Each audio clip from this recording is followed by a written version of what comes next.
Boa tarde a todos, nossos estudantes, professores, toda a comunidade escolar, palestrantes, Ana Gabriela, professora Gina, professora Priscila. É uma enorme satisfação estar aqui hoje, abrindo esse momento de diálogo científico para a nossa rede. Bom, eu não poderia começar falando do projeto Conexão Científica sem antes falar sobre conexão humana. O projeto Conexão Científica é formado por pessoas, e é isso que ele representa. O projeto, antes de mais nada, considera essa conexão humana, essa conexão que hoje está adaptada, que acontece virtualmente devido à pandemia do coronavírus. Uma pandemia que nos isola, nos faz temer o inimigo invisível e que gera medos, sofrimento. É verdade que o sofrimento tem muitas faces. Aos que sofrem hoje nas UTIs, aos que sofrem por esperarem uma UTI, aos que sofrem no leito dos hospitais, aos que sofrem por não terem leitos de hospitais, aos que sofrem pelos que já se foram, aos que sofrem pelos que estão na linha de frente, né? O pessoal da nossa saúde que está na linha de frente, quanto sofrimento ali também. Aos que sofrem pelo desemprego, pela comida que falta. Não, nem no sofrimento somos todos iguais. Pensando nisso, eu gostaria de iniciar minha fala com os meus sinceros sentimentos a todas as famílias que perderam entes queridos e que passam por momentos de dificuldade na nossa rede. E como diz Chimamanda Adichie, histórias importam, muitas histórias importam. A história tem sido usada para expropriar e tornar maligno, mas histórias também podem ser usadas para capacitar e humanizar. Então não são só números, são histórias. Pensando nisso, eu inicio minha fala sobre o que é esse projeto, que considera as histórias, as experiências, vivências, ideias, sonhos e expertises dos seus integrantes. O Conexão Científica é um projeto de popularização da ciência na educação básica. É um projeto feito por professores, estudantes, cientistas, para tornar a ciência simples, popular. Essa ciência que você usa todo dia, que está presente no desodorante que você usa, na roupa que você veste, na comida que você come, no seu celular, na vacina, que pode salvar a sua vida, ou mesmo a vida de quem você ama.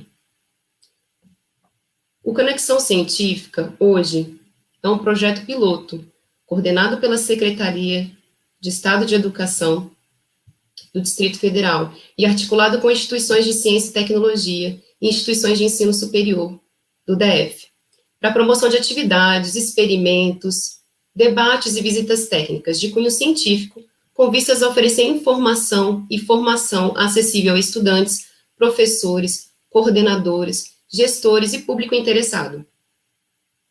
O projeto piloto pressupõe a conexão de professores e estudantes de 5 unidades escolares, vinculadas à coordenação regional de ensino do plano piloto, a pesquisadores do DF e gestores públicos, para oportunizar momentos de diálogo como esse que estamos vivendo hoje, e experimentação científica, e aproximar a comunidade escolar do centro de pesquisa, por meio da popularização de projetos científicos. Nesse contexto, as linhas de pesquisa desenvolvidas pelos pesquisadores em seus projetos de pesquisa são correlacionadas aos objetivos de aprendizagem, que estão dispostos no nosso currículo em movimento e que são trabalhados em salas de aula pelos nossos professores, de modo a evidenciar aos nossos estudantes a dinamicidade e aplicabilidade do conhecimento adquirido em sala de aula. Bom, pensando nisso, gostaria de falar dos objetivos desse projeto. Bom, já falei o que o projeto representa. Então, quais são os objetivos, de fato, do Conexão? Primeiramente, instituir a rede Conexão Científica na Secretaria e nas instituições parceiras.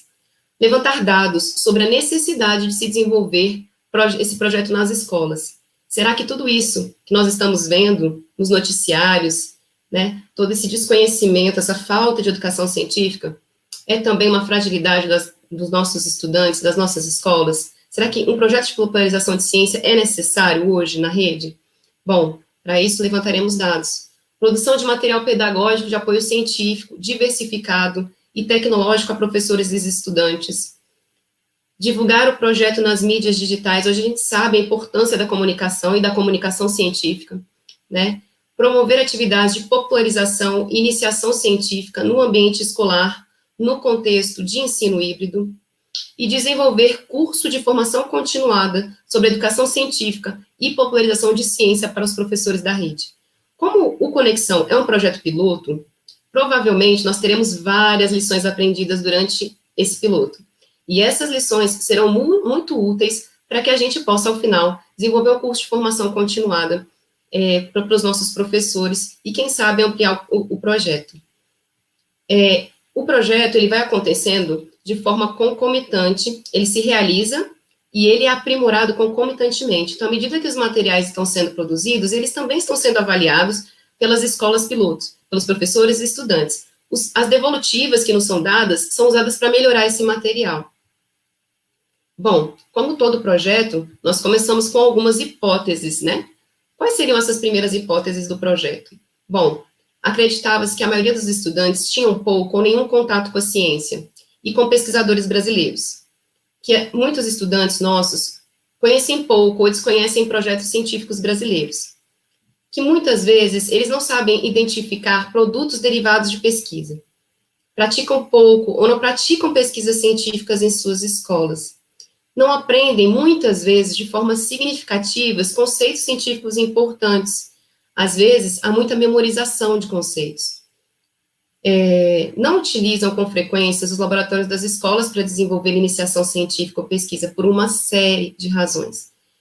Ou, muitas vezes, a gente também observa que alguns estudantes nunca visitaram um laboratório de pesquisa científica fora da escola, ou espaços mesmo, onde se faz ciência, porque ciência não é feita só no laboratório. Bom, diante dessas hipóteses, essas hipóteses surgiram a partir de observações feitas em salas de aula, em diversas escolas, trocadas com alguns colegas.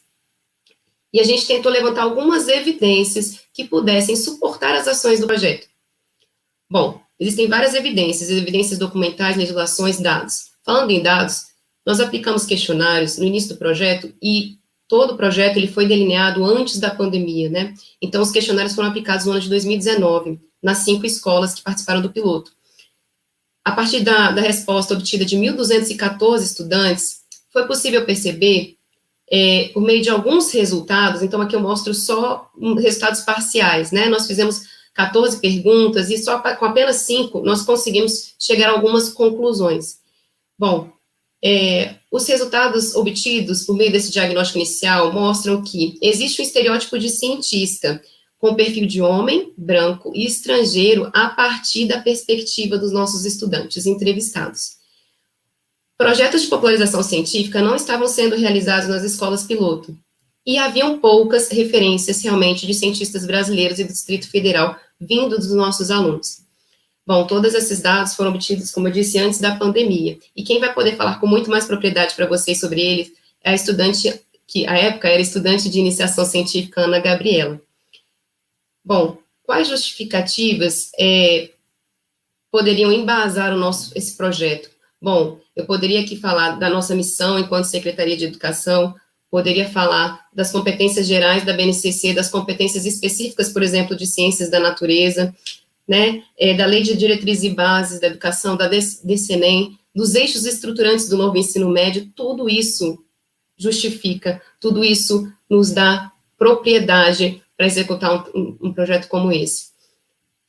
Por exemplo, só a título de ilustração, dentro das competências gerais da BNCC, nós temos a necessidade de gerar conhecimento, pensamento científico, crítico e criativo, comunicação, argumentação, a cultura digital, autogestão, autoconhecimento, autocuidado, autonomia, empatia e cooperação. Todas essas competências gerais são trabalhadas no projeto. A ideia de que o conhecimento científico, ele é provisório, é cultural e histórico, por exemplo, é uma das competências de ciências da natureza que precisam ser construídas, né, trabalhadas com os nossos alunos. E o fato de se ter um estereótipo formado, por exemplo, de cientistas a partir da visão dos nossos estudantes, como homem, branco e estrangeiro, já diz muito sobre a questão cultural e histórica que o nosso país passou, né? Então, é importante a gente pensar em tudo isso, a questão da necessidade de dominar processos, práticas, procedimentos de investigação científica, de modo que nossos estudantes possam sentir segurança nos debates, né? Que a gente possa exercitar curiosidade, fazer perguntas, buscar respostas, criar soluções, propor alternativas ao mundo contemporâneo, são alguns dos exemplos.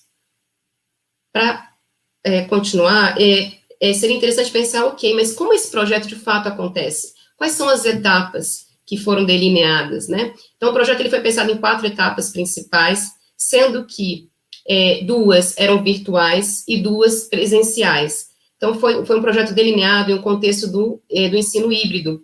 Diante da pandemia e das condições que nós estamos vivendo hoje, nós podemos andar, né, dar seguimento às ações virtuais. Então, a primeira ação seria o Ciência na Rede. É o momento em que haverá popularização de ciência virtualmente por meio de vídeos e podcasts. Então, o pesquisador apareceria em vídeos curtos, de 3 a 5 minutos, contando um pouquinho da pesquisa que realiza, às vezes ao lado da escola. Bom, nesse momento, a gente pode quebrar e ressignificar esses estereótipos que já foram observados. E aí, durante os vídeos, irão aparecer, por exemplo, pesquisadores jovens, mulheres, negros, descendentes de asiáticos, enfim, pardos, para que os estudantes possam perceber que a ciência é diversa, é um espaço para todos.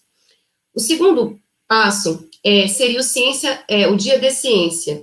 E o terceiro, o Cientista por um Dia.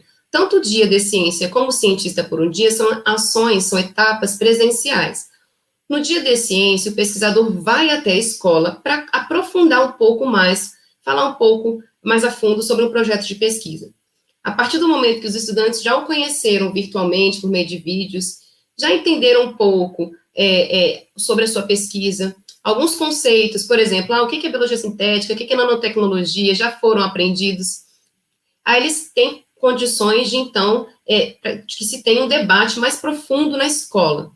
E esse cientista não vai lá para dar uma palestra e falar numa linguagem técnica, ele vai falar numa linguagem popular, ele vai com frequência naquela escola, vai criar um vínculo, né? E aí o debate científico acontece. Ele conhece os projetos daquela escola, entende qual projeto que ele realiza que pode se encaixar melhor com aquela realidade escolar. E assim, os estudantes passariam para a terceira etapa, que seria a etapa Cientista por um Dia. Nessa ação, os estudantes, então, queriam um centro de pesquisa. Poderiam conhecer laboratórios na Embrapa, na Fiocruz, poderiam conhecer como acontece uma pesquisa científica que é realizada no campo, ou então ficar lado a lado com um pesquisador que trabalha no computador, por exemplo, e faz toda a sua pesquisa usando apenas o computador. Depois dessa terceira etapa, que seria também presencial, nós teremos a última etapa, que é o desafio do cientista. Então, o cientista volta a aparecer, propondo um desafio aos estudantes da nossa rede, para que eles executem, eles desenvolvam um projeto de pesquisa na escola, pensando em solucionar um problema da comunidade escolar, da realidade deles, e usando sempre a metodologia científica. Todo esse processo é mediado, orientado pelos nossos professores, que são as melhores pessoas a acessar os nossos alunos.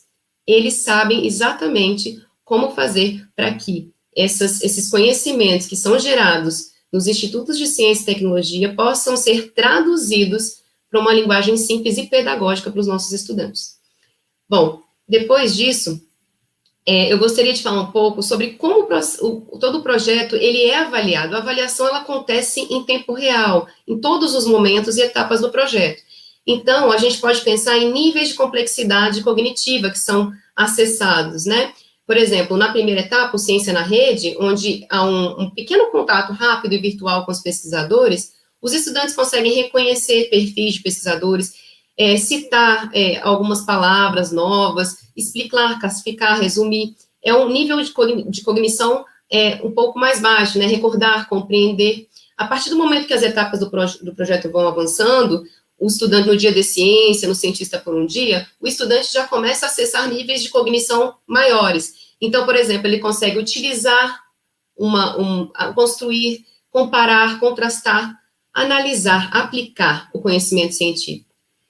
E, por fim, no final do processo, ele já vai ter existido um amadurecimento dessa educação científica e o estudante estará mais preparado para o desafio do cientista, para gerar, criar, desenvolver e produzir um projeto científico. E o ideal é que isso seja feito em equipe, em grupos, porque ciência não se faz sozinho. E esses projetos, eles vão poder alimentar, então, programas e projetos já existentes na nossa casa e na nossa rede, como o Circuito de Ciências, o Festival de Robótica, né, Festival de Cinema, enfim. A gente consegue contemplar, então, diversos níveis de cognição nessas etapas, para uma aprendizagem mais significativa.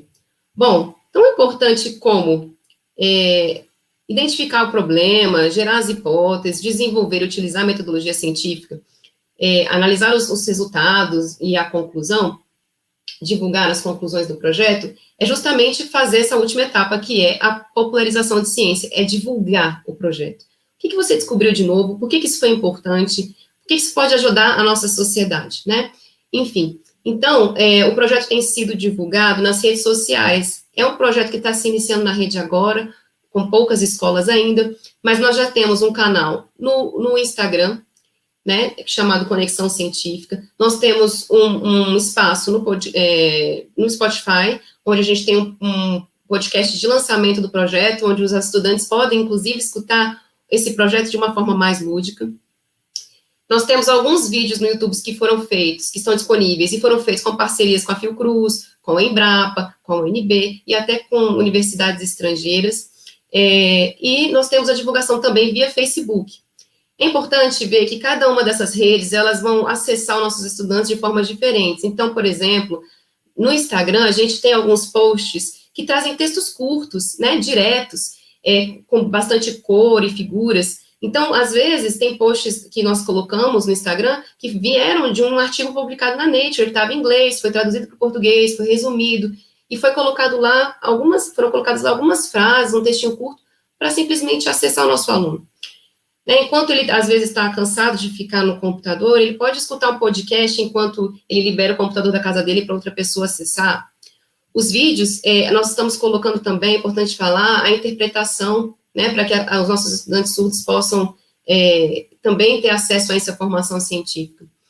Além disso, nós temos um espaço para divulgação no site da Secretaria, um importante espaço, e aqui eu quero agradecer mesmo esse espaço que foi dado pelo nosso subsecretário, pelo nosso, né, que foi um grande incentivador, né, e a gente fez aqui um material para a Semana Pedagógica voltado para a questão da Covid. Então, tem pesquisadores que falam sobre o vírus, sobre as mutações, sobre vacinas, sobre a metodologia científica que é utilizada para se produzir uma vacina, o porquê você deve confiar numa vacina, o porquê é importante o isolamento social, o uso de máscaras, a higienização das mãos. Tem professora da UNB, por exemplo, que fala também sobre a questão do nosso corpo em reação à vacina, da questão imunológica. Então, a gente acredita que esse material possa ser útil na sala de aula para despertar reflexões, para apoiar os professores, né, como material extra, um material de apoio, de apoio nesse momento, né, assim, para os nossos estudantes. É claro, nós fizemos também uma cartilha de orientação, onde a gente vai sugerindo uma pequena sequência didática, né, que os professores podem utilizar. Espero mesmo que esse material seja útil. Foi feito com muito carinho, por muitas mãos. Aqui são as mãos, algumas das mãos, vamos dizer, das pessoas, né, que estão conectadas fazendo isso acontecer. Então, eu queria deixar o meu agradecimento às escolas que estão participando do projeto, pela confiança no trabalho, né, aqui. Então, fazendo o meu agradecimento, né, ao Sem Paulo Freire, ao GAM, ao Gislo, tá bom? Muito obrigada aos professores. Aqui a gente tem pessoas que estão representando o projeto em todas as esferas, né, assim, desde aqui da Secretaria, nas escolas, na EAP, na CRTE da Regional do Plano Piloto, aqui na SUBEB. E nós temos pesquisadores da UNB, da Embrapa, estudantes, para mostrar o quão diverso é essa ciência, né, que está aí, posta todo dia, feita por várias mãos, em equipe. Então, queria deixar meu agradecimento a todas essas pessoas, a essa rede que está sendo formada, né, ao aprimoramento dos materiais, aos feedbacks que eu tenho recebido, e muito obrigada. aqui fecho a minha fala, né, como uma pequena divulgação dos nossos espaços. Quem quiser nos acompanhar, nós estamos no Instagram, em Conexão Científica, no Spotify, Conexão Científica também, YouTube, Projeto Conexão Científica, Facebook, Conexão Científica.